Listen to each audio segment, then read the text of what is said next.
What's going on, YouTube family? Dreadlock 101 back at y'all today with another video.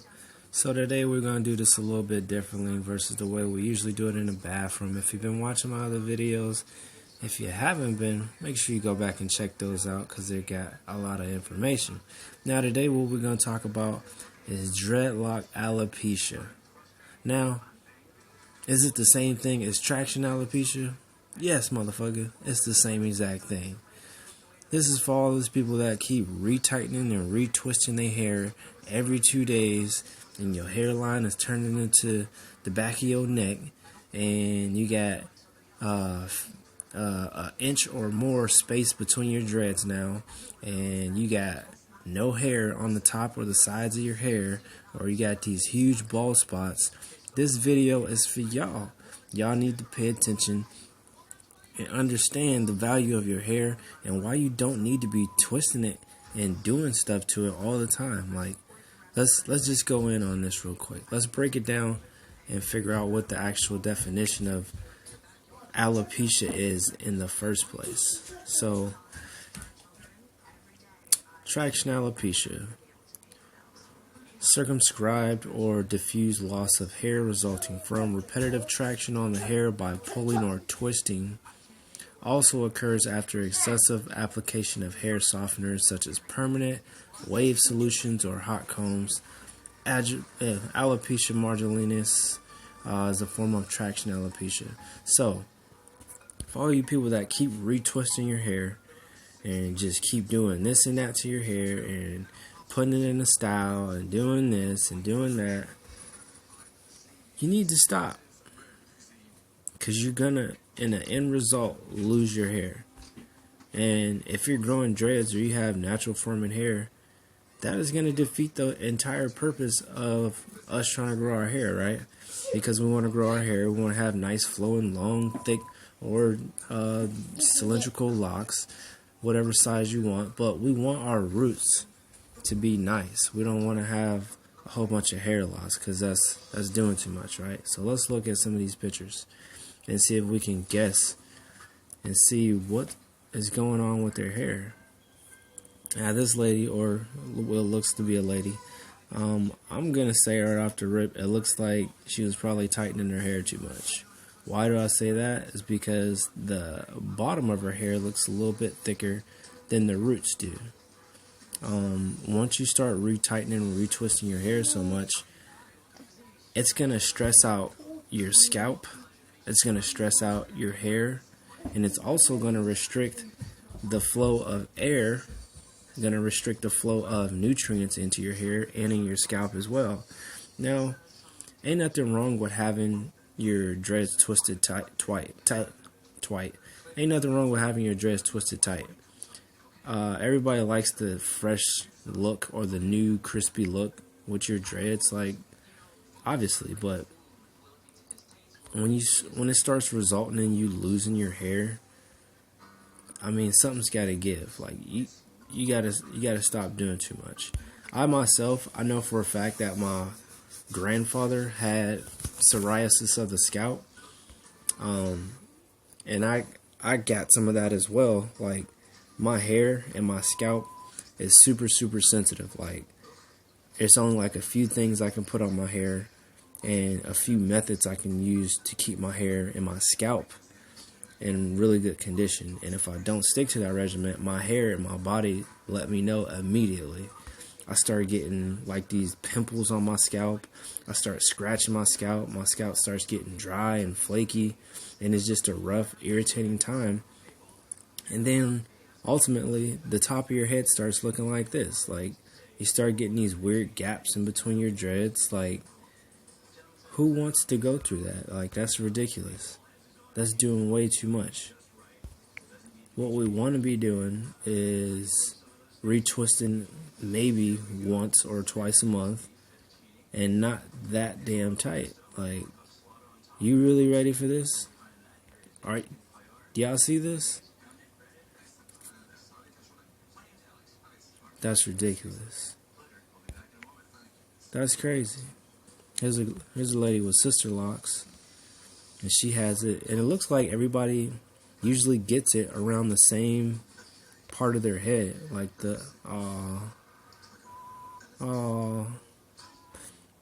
usually get it around the same part of their head, which is on the top crown, or around like the top rim of their head. I know for a fact that you ever seen like the baseball coaches or basketball coaches who always got the baseball cap or cap on their head, and they got bald spot right where that cap is always at?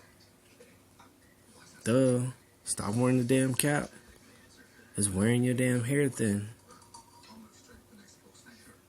What else can give you alopecia?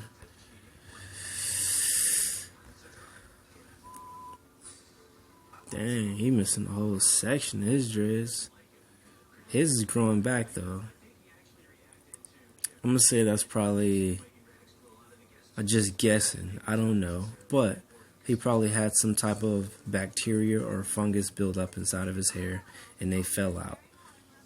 Or maybe he was retwisting it too tight and too often. But usually when you're looking at a section of hair like that that's gone, it usually is a buildup. And his is on the back part where it's less likely to get air traffic and more likely to be all matted and flat to the back of the head. I've had these same issues as well. And on that front edge, how you like that? Do any of you guys have these type of problems? What did y'all do about that? I know for a fact I do not retwist my hair that tight to where I start getting those crazy like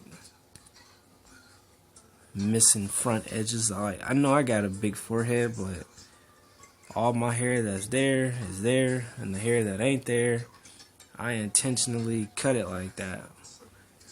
But that's crazy to have hair like that. What do you do in a situation like that? Just, for me, I've never experienced it that bad.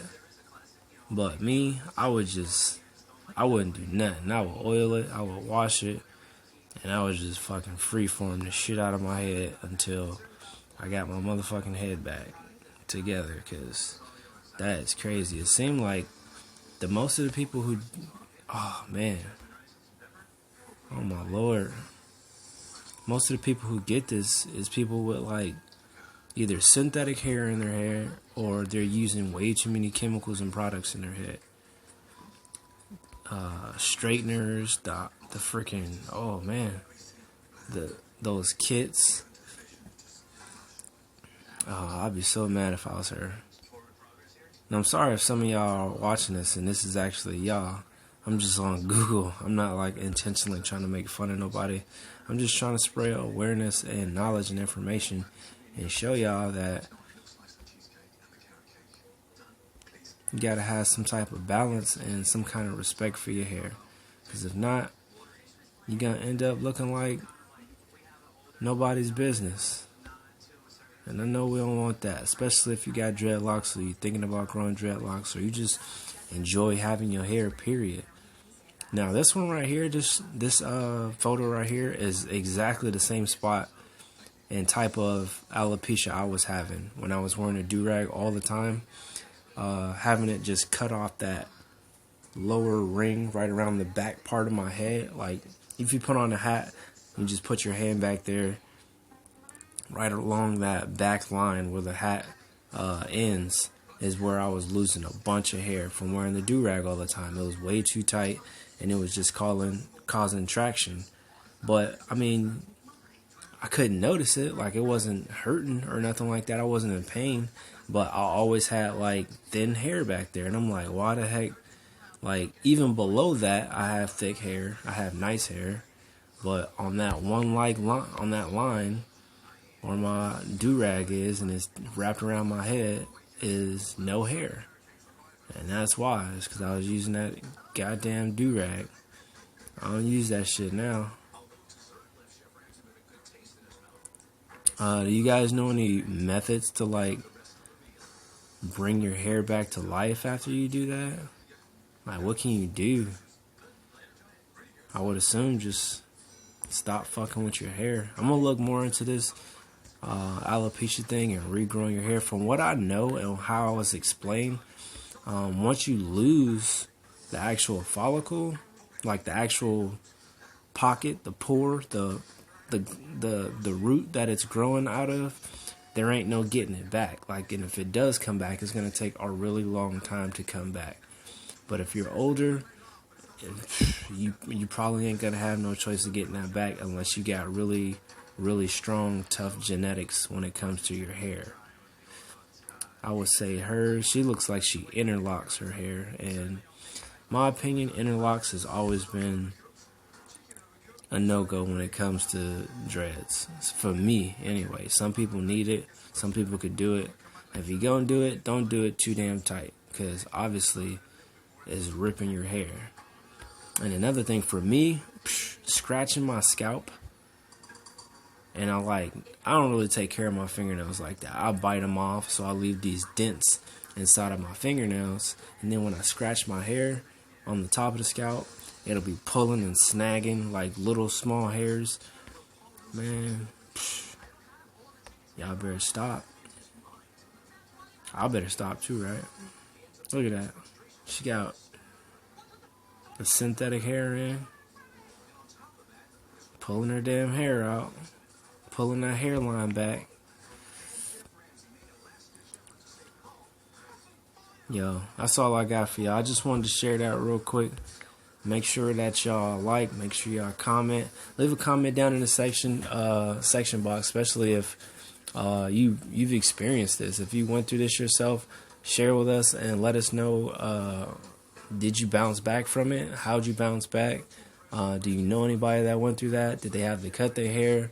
Let us know. Fill us up with information. I don't know that much, but I'm definitely researching for us, because I got to make sure I give y'all as much information as possible so we don't lose none of our hair, right?